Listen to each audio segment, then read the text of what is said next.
It may not look like it or sound like it, but Leonard Williams is hard at work. In the silence, the big cat is realizing his mission, and his mission is to dominate.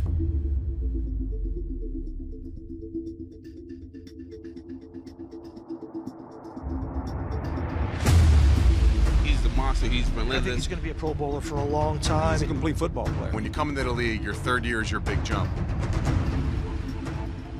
I want to be known for having tenacity, being relentless. I want to leave my print on this game.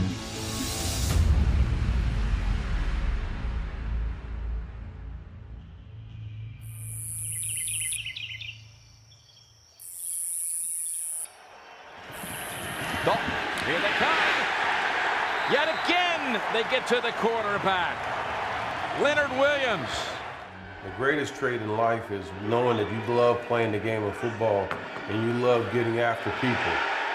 And more importantly, when you're doing that, you're celebrating the game of football, that's the best part. Spencer Ware brought down short of the 15-yard line. Anytime you can get this right here and you can get a little penetration, the only thing I would say, man, is just, try to get lower, right? Yeah, I agree. That's my main thing I've been trying to work on all OTAs.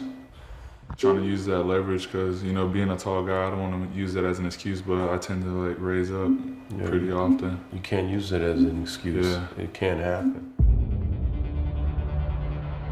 You always want to pass on wisdom to people who you think can be great. And I believe he could truly be great. Last time. Now he gets hit and he is sacked. Smelling greatness, which a lot of people are afraid to smell. In his case, he has a chance to smell greatness. Ronnie Lott knows a thing or two about greatness. The 10-time Pro Bowler, 8-time All-Pro, and 4-time Super Bowl champion is widely considered one of the greatest to ever play the safety position. He's got a receiver. Anderson and Ronnie Lott up there just in the nick of time. Through a relationship with his daughter, Haley, Williams has taken mentorship from the Hall of Famer. What are your thoughts when you're running a stunt? My thoughts are to win initially. So I'm initially just trying to beat that guard upfield. Got it. And then, if I feel him pushing on my upfield shoulder, then I want to ricochet off of the tackle. He's been through a lot and he's had a lot of experience. So I think that's one of his favorite things to do is share his knowledge and share his experience.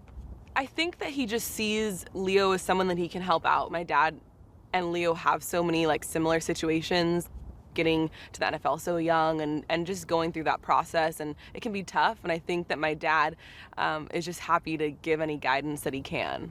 The biggest message to me is be the best that I can be. Aided by a strong inner circle, Williams has come a long way in a short amount of time. Leonard Williams, defensive end, USC. His journey has been without one key figure, his father, who has been incarcerated since Williams' senior year in high school. The man who inspired Leonard's love of the game has yet to see him play professionally. It was really devastating for me just because me and my dad had a really close relationship. He was the one that was there to take me to Pop Warner and try to get me to sign up. And I just remember sitting in the line for at least an hour and then, just getting really excited. Finally that time coming, I stepped on the scale and I was 20 to 30 pounds over the weight that they allowed. And I just remember I was crying and everything. As soon as I started crying, my dad came to me right away and was like, man, you're huge. God made you this big for a reason. Your size is gonna pay off. It'll mean a lot to me to see him in the crowd with my family and, with my jersey on and be able to hug him after the game. It'll mean a lot. Leonard's size has paid off, and then some. At the conclusion of his sophomore season, Williams was invited to his first Pro Bowl in Orlando. Turning the page to year 3, Leonard's early success comes with a new responsibility: leadership. I want to be a great leader. I got drafted at 20 years old, and coming in as a rookie, I was kind of scared to step up. I was like, felt like I should have watched first. Well, it's maturity. He was a little shy about speaking before. We had a lot of veterans on the team, but now he speaks and he doesn't worry about the repercussions. Hey, start with us up front, Mo.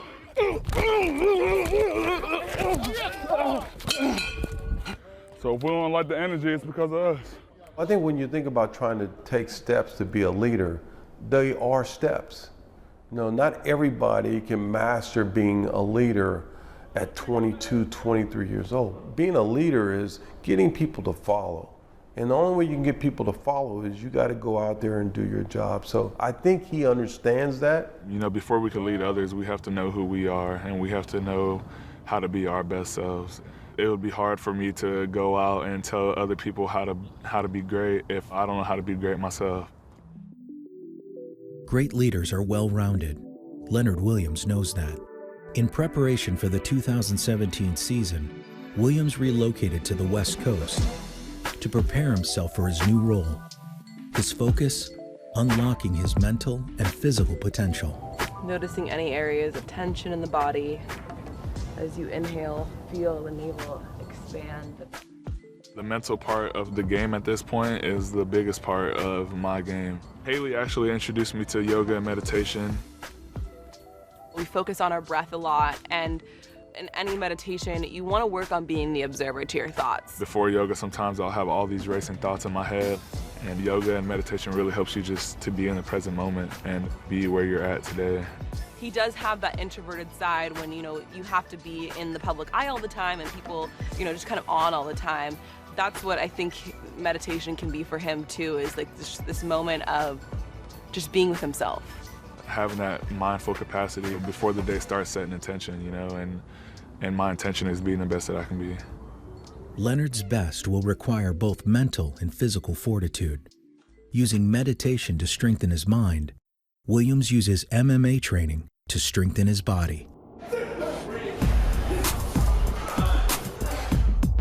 It's quite interesting to me, since I've been with Leonard now for a couple of years, is that I think a lot of people have literally seen 10% of what he's capable of doing. Curtis Martin told me that if he can go back and change one thing in his career, it would be that he would do more MMA boxing style stuff while he was playing. What we do here together is really try to figure out where the deficiencies are, where the weight distribution is, where the lack of mobility is, where the flexibility issues lack, and bring in a lot of consciousness primarily on those deficiencies. When we're on the field, we're playing with our bodies. We're not playing with the weights. It's really maximizing our ability to use our bodies. I think everything goes until you can't go anymore. And then that's when I feel these guys start to wake up. So endurance building and mental building that in fourth quarter situations, when we are both tired, I know that I'm gonna keep going and when that guy may stop. If he wants to impose and expose the culture he believes is within the organization and his career, then he needs to be at the best maximum him. And him being the best maximum him really is him allowing the truth to expose who he is and what he's capable of doing. And I think the mental component, the mental strength is just coming. He is starting to become very, very comfortable with himself. Steve Smith, Andrew Siciliano, and the big cat, Leonard Williams. What did you look forward to coming in these buildings and with off-season conditioning, OTAs, mandatory mini camps, and now into training camp? What I've been looking forward to is just, bringing the best out of everybody. He needs to be a leader. The team follows him, and every time he speaks, everyone listens. Hey, defense, too many yards, man. No takeaways. Let's go. I think that Leonard has a chance of setting a new standard.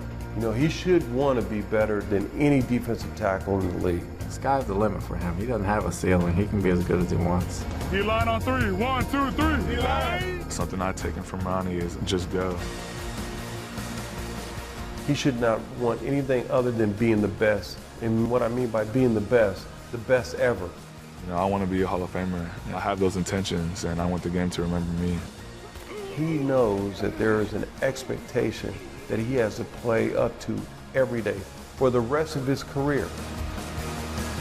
The harder you work, the harder it is to surrender.